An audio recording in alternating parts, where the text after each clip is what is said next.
Good morning, everybody. Welcome to Mortal Gaming. This is me again, Marvin, and we're now here for another video for Ragnarok Origin. And this time we're going to be talking about the tier list that I will be making for most of the people who are asking and who are requesting for me to make one. Please take note, first of all, this is purely based on my opinion and based on my experience when I was still playing in KR server, plus when I tried to play in Taiwan server. Third, when we were playing on CBT, the first CBT and the final CBT. So these are purely my opinion. If you have certain inputs regarding the tier list that I am making, it's okay. I'm really appreciative for all of the opinions of the people who are commenting on my videos, and I really do appreciate all of the help that you are giving so that people would be more clarified with details in the game, particularly that we are already entering the game soon. So let's start. We will be dividing the tier lists in several parts. The first one is the War of Imperium Defense. The second is the War of Imperium Offense. Third would be 3 versus 3 or the arena. The fourth would be grinding. The fifth would be in dungeons because we have several dungeons in the game. The sixth would be in GVG. And the last is the F2P rating. Alright? But first, if you haven't subscribed to my channel, please do subscribe. If you happen to like this video, please do leave a like. Share this to your friends and click that bell notification button so you get notified every time I upload a new video, start a new stream, or a new content. Let's get on with the tier list. Let's first go with the War of Imperium Defense. Okay, so in terms of defense, of course, the big thing here would be the ranged characters, because in terms of War of Imperium, of course, you're just protecting the Imperium. You're not just protecting the castle, you're protecting the Imperium per se. So your target there is for it not to get hit the least, because that would be making the War of Imperium last a little bit shorter. The War of Imperium lasts for 1 hour, but you have 12 minutes to make the Imperium not get hit so that you could actually clear on a perfect mode on your defense. So in order for you to have that, you have to make different strategies in the game. You have to know the castle, you have to know the maps, you have to know the floors, etc. But the role of the job classes there are very important. Let's first talk about the assassin. So the assassin there, in my opinion, is the one that should be. There are two roles of the assassin here. The first one is to roam around and scout for upcoming attacks. The second, some of the assassins are stationed inside the Imperium room so that whenever 1 or 2 enemy get past the defense line that your guild has made, then that assassin would hunt that character before it gets to the Imperium room. So the bad thing there is that in terms of clashes, in terms of the defense line, the assassin doesn't have that much of a role because it's melee. It would easily die because 3 or 4 overlap AoE from the enemy would be just killing the assassin. In that sense, I would be putting the assassin on the tier B. Alright, so next one would be the blacksmith. The blacksmith really contributes a lot to the War of Imperium, regardless if it's defense or offense, because the buffs of the blacksmith highly increases the performance of all assassin, knights, and hunters, because that would be, increasing the damage that they make. Although it's quite harder for the blacksmith to sustain itself, to survive, because it doesn't have any survival skills. With that regards, I would be putting the blacksmith on A. Okay? The next one would be the hunter. The hunter, in terms of defense, is very useful, particularly for those choke points because of ankle snare, high damage on claymore traps, sandman traps, even skid traps are really important, particularly for those people who are staying away from the AoE. The downside of being a hunter is that it's not that easy for you to kill enemies. So your main goal here is to prolong the enemies from getting inside further into the castle. So I would be putting the hunter on tier A. Okay, next, the knight. So the knight here is in terms of defense, has the same role as the assassin. It's always the one who is roaming outside the castle or on the outer castles. It's also the ones who are going to be pursuing the characters that got inside the defense and got inside the Imperium room. So with that regards, I would also be putting knight on B tier. So next, priest. The priest is very important. It can be put anywhere. It can be put on the clash side, on the defense side because of the Magnus Exorcismus. It can be put as a support role. A support role is always needed. The fact that it can resurrect people, that alone makes it tier S. And at the same time, it can buff, it can provide healing, it can provide sustainability, it can also damage and hold people inside the Magnus Exorcismus. So with that, I'm putting the priest on tier S. Okay, last would be the wizard. The wizard is very important in terms of the defense line of the guild. And in my opinion, in terms of War of Imperium defense, the clash line is the one that is the most important of all. The main goal of your guild is to defend that bottleneck. Whenever you defend that bottleneck, nobody gets inside the Imperium and it gets less hassle for you throughout the War of Imperium. So, the wizard is the main crowd controller, the killer, and most probably the one that would be sustaining your agit throughout the War of Imperium. I would be putting the wizard on tier S. Alright? So let's now go to the War of Imperium offense. Let's now start with the assassin. In terms of offense, the assassin is one of those characters or jobs that you have to fear because he's sneaky, he can hide, he can also kill while hiding because of the Grim Tooth. And at the same time, the assassin is the one that is going to be attacking the Imperium because the assassin is the easiest job class to make a crit build in early games. So with that, I am putting the assassin on tier S. Okay, next, for the blacksmith is still the same with the offense mode. In terms of offense, your survivability matters more. But the hammerfall doesn't have that much range, right? So you really have to wait for the axe termination build in order for you to dish out some damage and to kill people. So with that regards, I'm putting blacksmith on tier B because I think the buffs are the only ones that he is going to provide this time. Next would be the hunter. The hunter is, I think it's one of the hardest role to pursue when you are attacking an Imperium. Because the hunter, in terms of the builds, you can go for status ADL, but it's not going to be total crowd control. It's just going to stop 1 or 2 persons. You cannot kill that fast because the HP of the enemies in War of Imperium is heightened or multiplied to 5, I think, times 5. In terms of Trapper, that's one of the things that you could actually, contribute whenever you are attacking with other guilds, competitive guilds. For that reason, I will be putting the Hunter on tier B. Next would be the Knight. One of the most important role in War of Imperium offense is the Knight because the Knight can actually, distract a lot of enemies.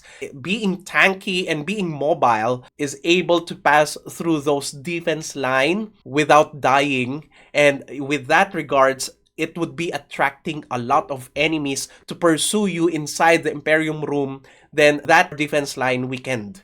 Okay, so with that regards, I'm putting the Knight on tier S because the Knight can also, build a crit build so that it can also attack the Imperium. Although at this early part of the game, it's still not yet advised and it still would be costly for people.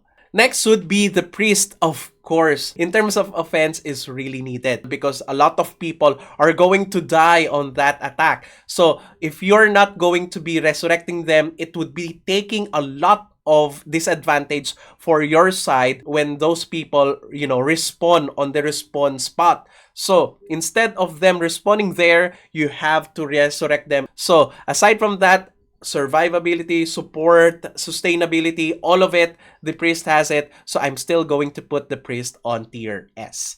Last but not the least, the wizard. The wizard in terms of offense is kind of hard when you go alone. But then again, the role of wizards is to go with the pack and to be in that clash. The ones that controls the crowd first in that clash wins that clash. So with that regards, I'm still going to put it on tier A. Okay, so let's now go to the 3v3 arena or the death match. So let's go first with the assassin. The assassin, of course, this is 3v3. It's still harder to fight assassins when you are still, low on resources, or most of the people are not yet, investing on Horong cards. So it might be harder for them to battle out assassins. It's going to be a menace in PvP, so that's the reason why I'm going to put it on tier S. In terms of the blacksmith, same problem. The blacksmith doesn't have any survival skills. So the only way for you to get killed by a blacksmith is if you get on the melee range of the blacksmith. So in my opinion, the blacksmith still doesn't perform that much on PvP on early game. But when you reach axe termination, you would be, wreaking havoc across the PvP arena. Okay, so next would be the hunter. The hunter were gruesome. They were very scary to fight with when the damage of the traps weren't nerfed yet, but it was already minimized. Still, the damage is large. I would still be putting the hunter on tier A. Next would be Knight. Okay, Knight has a charge skill and a bash skill. Those two skills alone can win the arena. Why? You charge an enemy, you bash it, and you stun lock it. Once you have already stun locked it, and you being tanky as you are, you could always get that kill, or you could also attribute to getting that kill for your team. So, in my opinion, one of those jobs that people are escaping from is the Knight. So, I would be putting the Knight on tier S in this tier list. The next one is a priest. Of course, the priest is still well-rounded even on arena. Although sometimes you cannot keep up with your heal and you cannot keep up with your defense skills so that you could sustain your friends and your party members in the arena. So it may sometimes not be efficient enough. And on early game, the Magnus Exorcismus takes more time to cast. So it would be unwise for priest to cast Magnus Exorcismus on arena. So that lessens the role of the priest. But still, in terms of support, it's the only support that we have in game, so I would be putting it on tier A. Okay, so last would be the wizard. Wizard is sometimes the strongest part of the arena or sometimes the weaker part. It always depends on how you have already built your wizard. If you are still, on that part wherein you are not concentrated on your skill build on arena, then your character would be the weakest link. But if you have already a preset for a crowd control, for certain builds for PvP of a wizard, then you would be one of the assets of the game. With that regards, I would be putting the wizard on tier A. Okay, so now let's go to the grinding part. Of course, the grinding part. So in grinding, that is one of the difficult parts of being an assassin, because first of all, people know that you are, in terms of killing, a little bit slow in terms of killing, and they would rather go for party members with AoE skills. So it's kind of a hard life in terms of grinding for assassin, because most of the times they would be grinding alone, right? Because of that, I would be putting the assassin on B tier in terms of grinding. The next one would be blacksmith. Blacksmith is a really good on grinding because it can provide itself with own materials that it needs in order for it to deal more damage to the enemy. At the same time, it has an AoE skill, so it's also very good for grinding. The downside of that is the current damage of the cart revolution is not that sufficiently high enough for you to kill mobs that fast. So for that reason, I would still be putting the blacksmith on tier A. Alright? So next would be the hunter. with the traps being nerfed, the nerf already took a third of the damage of the traps, but it's still very good and it still can one-shot. I have already tried it on the final CBT with the nerf trap damage. I can still one-shot Muka and went to Orc Ladies. I can still one-shot Orc Ladies and Orc Warriors. And by the time that you become level 60s, that's the time that you shift to Mantis, and I think, in my opinion, you can still make a huge damage there, because when I was still playing on CBT, I have tested a full damage on traps. The Hunter is still making 100,000 plus on Mantis. So if you nerf that to a third and take out a third of its damage, it's still going to kill a Mantis. Okay, with that regards, I'm still putting it on tier S. And also on late game, it's still the best. Next would be the Knight. The Knight goes together with being alone most of the time. And if you are going for an Agicrate Knight, you'd suffer the same fate as the Assassin. So I'd still be putting it on tier B.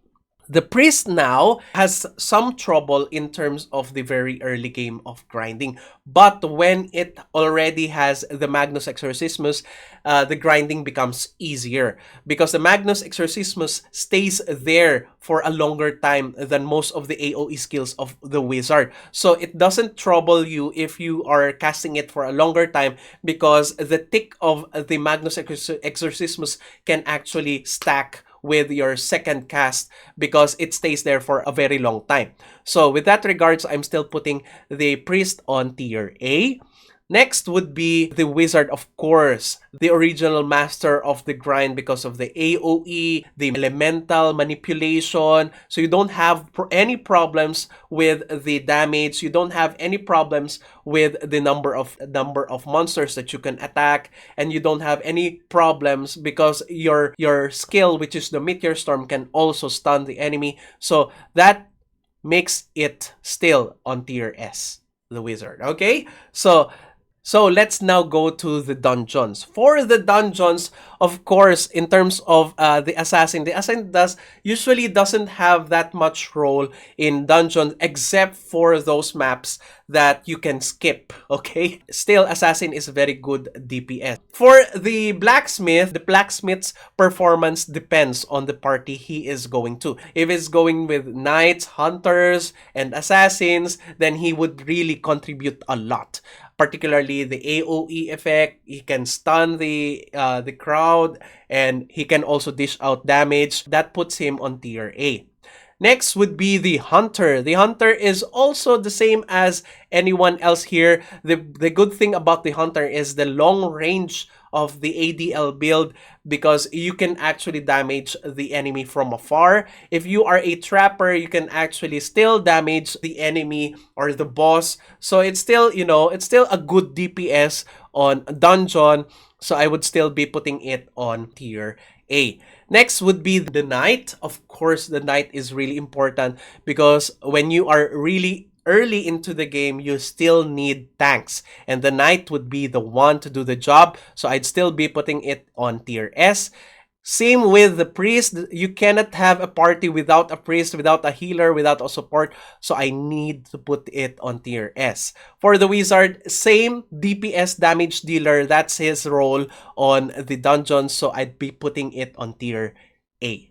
So let's now go to the guild versus guild, or the guild matches, wherein you have to clash a ton of times. So with that regards, I'd be putting the Assassin on tier A, because usually the guild versus guild matches or the expedition, those types of maps have kind of substantially large maps wherein the assassin can roam around and watch out for those people who can be caught off guard. So that's the use of the assassin. And the next one would be a blacksmith. For the blacksmith, mostly just to buff the guild members, and that's the reason why it's very important, because in terms of guild versus guild, the damage is very important. So when you hype up your damage, it's going to be a huge help for your party. So with that regards, I would be putting blacksmith on tier A. The next one would be Hunter. In my opinion, the Hunter doesn't have that much role in guild versus guild aside from putting down traps or, just attacking and doing status debuffs on single enemies. So with that regards, I'm gonna be putting the Hunter on tier B. The Knight has that role wherein it should be absorbing the damage, redirecting the damage or the attacks of the enemy towards himself so that it can also, indirectly protect other guild members. In that regards, I'm gonna be putting Knight on tier A. The next one would be the Priest, of course. Still, the Priest has a lot of things to do in guild versus guild, and one of those would be healing, keeping them alive. So that's one of the reasons why it should be on tier S. The Wizard, as I've said, this is a clash part of the game. So in terms of clashes, the most important there is crowd control, and that is where the Wizard shines. So I'm gonna be putting Wizard on tier S. So by the time that the Sage comes, of course, this one would be changed because there is now something to counter the crowd control of the Wizards. Okay? So let's now go to the last part, which is the F2P rating. All right. So in terms of the F2P rating, the Assassin is kind of, not F2P friendly if you want to be competitive because you have to, to build up 2 weapons. And building up 1 weapon takes so much resources. What more would be 2 weapons? But the end result of building a good 2 weapon with the Assassin is going to be rewarding you huge. But in terms of being F2P friendly, I think the Assassin is going to be on B tier. Okay, so next would be Blacksmith. In my opinion, Blacksmith, in terms of its capability of supporting himself, I think this one is tier S, and I think the #1 F2P friendly class of all. All right. Next one would be Hunter. Hunter is the same as an Assassin.